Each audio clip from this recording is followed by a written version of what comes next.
All right, so in this video, I'm gonna take photos that a student of mine took of their backyard that they thought would not make great paintings. And I'm gonna put those photos into Photoshop and show you how you can make those good paintings. So by far the biggest mistake I think I made when learning to paint landscapes was thinking that I needed the exact perfect subject matter for a landscape. Like I needed to find, the best scene, and I would spend a lot of time driving for hours to go find a very scenic looking area to find good subject matter to paint. Boy, oh boy, was I wrong. I would have been much better off just trying to find something to paint right outside my front door. I would have saved a lot of time, I would have saved a lot of money, and a lot of patience. So I believe that the most important thing to understand when painting landscapes is composition. Now, yes, it's great to paint, big, fun, epic landscapes or very scenic views, but I mean, think about it. How many times have you found that awesome photo of a mountain range and you paint it and it just doesn't turn out that well? Yeah, it didn't turn out well because you hadn't composed the scene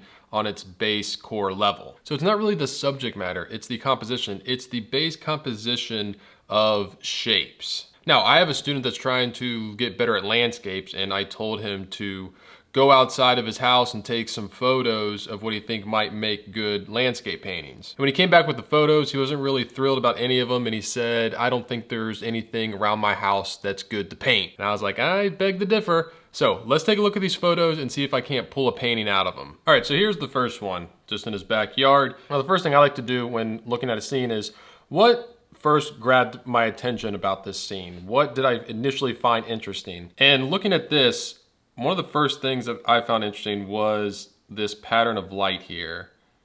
I really like that. That's a strong directional tool kind of pushing us this way. All right, I'm gonna keep that in mind. Now I also like this light back here. Again, it's pushing us this way. And we have this light pushing us this way. So, and we also have the same thing, this light here on the side. And that's pushing us kind of this way into the painting. And so I'm wondering if I can have any kind of focal point right here. And a lot of times with your focal point, it's going to be the area of highest contrast. It's not always going to be that, but most of the time it's where, your darkest dark or your lightest light meet. At least where that happens in your painting is going to draw your eye to it. So if you have that area in your painting, I hope it's your focal point. So we have the dark of this flower bed, and then we also have the light of the grass here. And what I can actually do is I'm going to change it a little bit. I'm just going to get that grass color. I'm going to make this little opening a little bigger. So now we have this dark right next to that lightest light. So now we have a focal point. We have kind of something we want to drive people to. Now what I want to do is I want to start simplifying things, and I want to simplify this whole big thing of trees. A lot of people look at that and be confused and like, oh, like which tree is what and which level and different colors. So I'm going to simplify that and make it just one big solid mass. So now, I'm starting to get a little better of a picture here. It's actually very helpful when figuring out your composition to squint your eyes and just try and see big masses like this. So it's actually gonna be helpful for me to go through and kind of just simplify and mass out things to make it simple. All right, so everything's kind of masked out simply here, and I'm not liking what's happening in this area. So I need to actually simplify this. Now I like this tree in the corner, and whenever you got trees like kind of branches coming down from the top of the frame here, it's always nice when they're kind of in the corner, cutting off that corner, because you don't want the viewer's eye to shoot off into that corner, and these like a branch of leaves can be a good little stopper there. Now I got this sky back here, and I can utilize the negative shape of the sky to drive the eye more to the focal point. So got this like sky blue, and I'm gonna kind of just trim these trees a little bit. So now we have kind of this leading us down to the focal point. Now, something that happened that I don't like is right here we have, this tree, and the sky kind of all meeting at one point. Whenever you have a lot of things meeting at one point, you really want to avoid that. So I'm thinking, what if I kind of trim that tree down So now we have this overlap of that tree, that, you know, this set of trees and this set of trees. Now I want to set this set of trees back a little further. And so I'm actually just going to take my tree color that I have here, and I'm going to lighten it and desaturate it, maybe cool it a little bit. So it's going to sit back there. Now I'm wondering what to do with this right here. I'm going to have these trees up here kind of overlap and just come down a little bit more. Push this still a little bit cooler because I want to get more difference between this tree and, you know, this bush and these back here. So I'm just pushing a little more atmosphere here. You know, just putting some highlights a little bit back here just to kind of visualize it better. So I'm liking what's going on here. I think this light pattern in the grass here, I think I could maybe have some over here, kind of balance it out and, you know, still guiding us this way.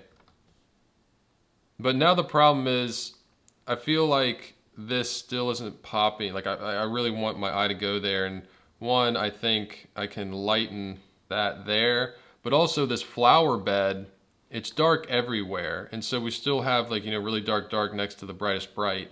So I'm gonna think, what if I lighten part of the flower bed? You know, it's still gonna be reading as dark and in the shadows, but I'm just gonna lighten it a bit, kind of everywhere but that one spot. Can even take and kind of push the shadow underneath this bush. Make these tree trunks not so dark. You know, still reading as the shadows, but just not super dark. And, you know, when I come back in and put maybe some lighter shapes in this tree, I can make them random, but still slightly guiding. You know, they're all kind of angled and pointing us towards our focal point here. And, you know, I'm just roughing this out just to get an idea. So you can see, took this photo that didn't look like there was much going on, but through simplifying it and using composition, it's a pretty interesting little composition we got here. I think it'd make a fun little painting. Now, would I go and immediately go and paint this on a big, you know, 36 by 48 canvas? No. But like if I went out plein air painting and painted this and came back with this composition and everything, I'd be happy. All right, let's take a look at another one. Here, first thing that jumps out at me is how much sky there is and how much of the grass there is. So I'm probably going to want to choose one of those to be bigger, be the emphasis of this.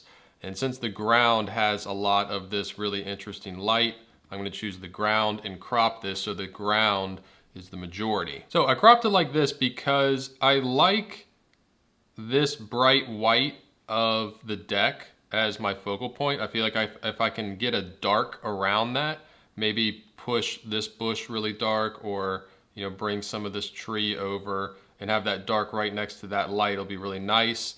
And, you know, this isn't in the center. You know, if this deck was, you know, smack dab in center, like right here, that wouldn't be good. So I like it's off center.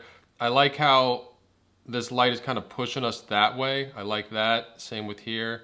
It's pushing us in. Same there. I'm gonna want to put this part of the house back here in shadow to better contrast with the light of the porch. So again, first thing I'm gonna do is go through and just kind of flatten everything out into big shapes of flat color. All right, so the major changes I made is, you can see I put the whole house in shadow here. A lot of times with dappled light, it's good just to put it all in shadow and then choose where to put the light. And I put a lot of things in shadow in this. You know, I put this part of the house in shadow, put this house across the street in the back in shadow, these bushes in shadow, because I really wanted to draw the eye to this part of the deck. Now again, when I go and paint, I probably will put in, you know, some areas of this dappled light. Also don't have as many, you know, spots of light happening in the grass here. Again, simplifying it and really trying to make it so your eye goes this way towards the focal point right there. Put all of this in shadow. You know, it's not that important. It's small, it's off to the side. You know, it's another good dark shape against our light focal point here. Again, I simplified this tree and reshaped it to make it how I wanted for the composition. And notice that with this tree on this side, and then again I put this other stopper branches over here, I made sure that they were different distances. Like this distance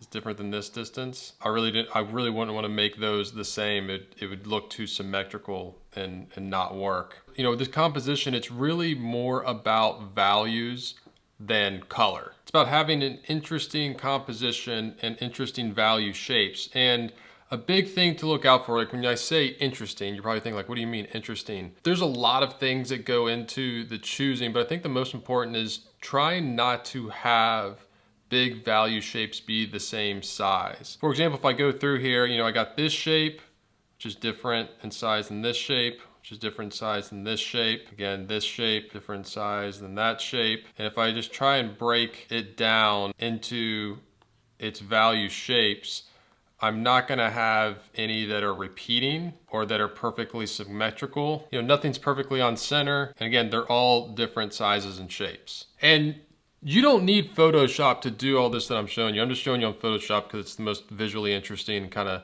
will help you understand the best. But you can do all of this with just a pencil sketch. You know, when I go out and plein air paint, that's the first thing I do. I figure all this out in a value pencil sketch. And I just try and figure out the big shapes and the big values simply in a little small thumbnail about that big. All right, now let's try and take this and make a fun little 6x8 inch painting out of it. So the first thing I do is I tone my 6x8 inch little linen panel here with a wash of burnt sienna and ultramarine blue using paint thinner and then wiping it with a paper towel. I like to start on a neutral value toned canvas to help me see the values better. And then I draw out the scene using that same wash mixture. I'm also blocking out the big value shapes here. I'm even taking some paper towel, a little bit of paint thinner and wiping off the tone of the canvas to get, you know, the brightest highlights in the scene. And just mapping out the composition of these values is gonna help me once I introduce color. And when I do introduce color, I start with the sky. I feel like it's the easiest to get right,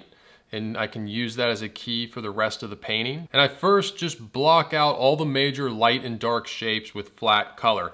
I'm not worried about detail yet. I wanna make sure that all these value shapes in this composition are working together with color. Because as I move forward and block out more and more color, it's gonna help me gauge everything better, and I'm gonna be making adjustments as I go. So once the canvas is completely covered with paint, now I can jump in and start working details and making adjustments.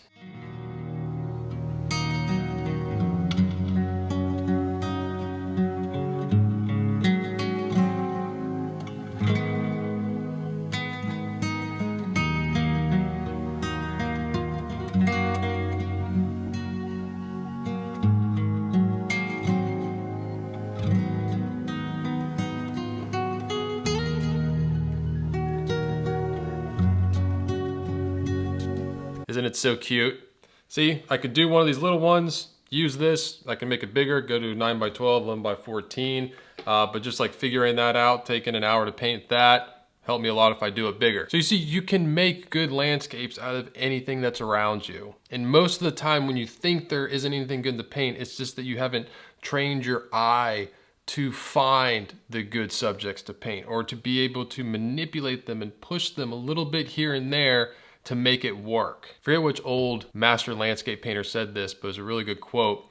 It was something like, God didn't create perfect landscapes out in nature for lousy artists. Meaning you're going to have to change things. You're going to have to use what you know to make the scene better and make it work. I hope you enjoyed this video. If you did, please hit that like button, subscribe to the channel. If you want to see what I'm painting on a daily basis, you can follow me on Instagram at Forza43. I'm Chris Fornatero here telling you to go get painting.